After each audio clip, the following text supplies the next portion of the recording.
পানিতে পরে ডুবে যাচ্ছে, বিপদে আছে, তার একটা জাতা দে। হাওলাত দিলে যদি না দেয়, তারে হাওলাত আপনি দেওয়া দরকার নাই, তবে ঋণ আছে, তারে সবাই মিল্লা তোলা তুল্লা ঋণটার ব্যবস্থা করে দেন, তাইলে অন্তত বেঁচে গেল। কিছু মানুষের খাস্তাত আছে, হাওলাত মিলার দেন, ঠিকই কইছে, বৃত্তি মিথ্যা কইছে। হাওলাত একবার যদি নিতারে হেতার আর পাওয়া যায় না। কয়েকদিন আগে আমার এক বাতিজা বলতেছে, কাকা আমার 1000 টাকা দেন, কালকে আপনার দিয়ে দিতেছি। তো দিয়ে দিছি, 1.5 মাস পরে না টাকাটা দিয়ে গেছে। সারছে, আমি অত তেমন অভাবে নাই, খুঁজি নাই, চলছে। কিন্তু আরেকজনের ক্ষেত্রে তো বিরাট মুসিবত। এটা অভ্যাস করবেন না, এটা খারাপ অভ্যাস। এটা ইসলাম সাপোর্ট করে না যে আপনি চলতে ফিরতে পারেন, কেন মানুষের টাকাটাকে ঘুরাচ্ছেন? এর জন্য ঘুরানো যাবে না। যত সম্ভব তাড়াতাড়ি তার টাকাটা কি করতে হবে, দিয়ে দিতে হবে।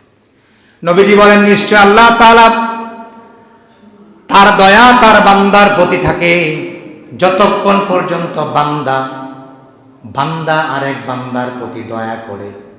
আল্লাহর রহম পেতে চান, আল্লাহর দয়া পেতে চান, আল্লাহর বান্দার প্রতি দয়াশীল হন, আল্লাহর বান্দার প্রতি দয়া দেখান। মসজিদে নববীতে আল্লাহ নবী বাসা, পাশ দিয়ে একটি লাশ যাচ্ছে, আল্লাহ নবী লাশটাকে দেখে দাঁড়িয়ে গেলেন। সাহাবারা বললেন, আল্লাহ নবী আপনি কি জানেন না এই লাশটা একজন ইহুদির লাশ?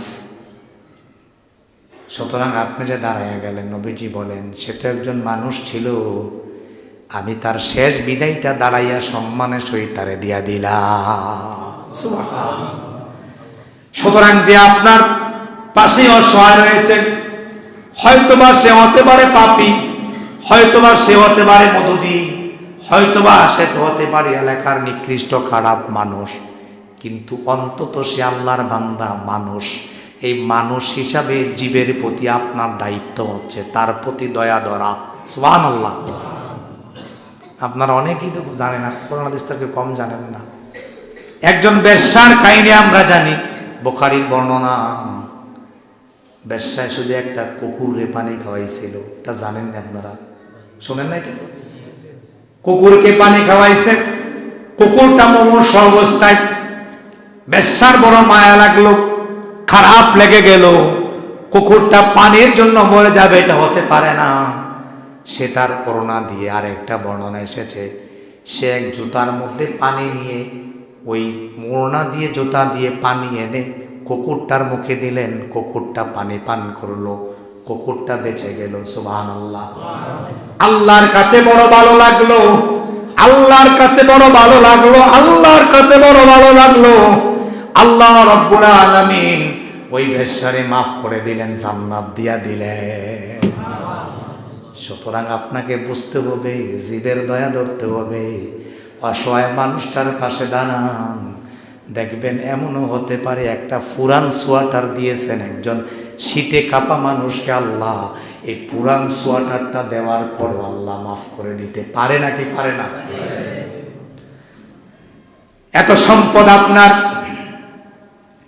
এতগুলো প্রতিষ্ঠান আপনাদের এখানে, সব প্রতিষ্ঠানের মাঝখানে যদি সবাই মিলে একটা সিদ্ধান্ত নেন, যুবকরা যদি সিদ্ধান্ত নেয়, আমরা এখানে একটা মানবতার দেয়াল করব, যার যার পুরান জামা কাপড়গুলো যা একেবারে ছিঁড়ে যায় নাই, এমন জামা কাপড়গুলো আমরা মানবতার দেয়ালে রেখে যাব।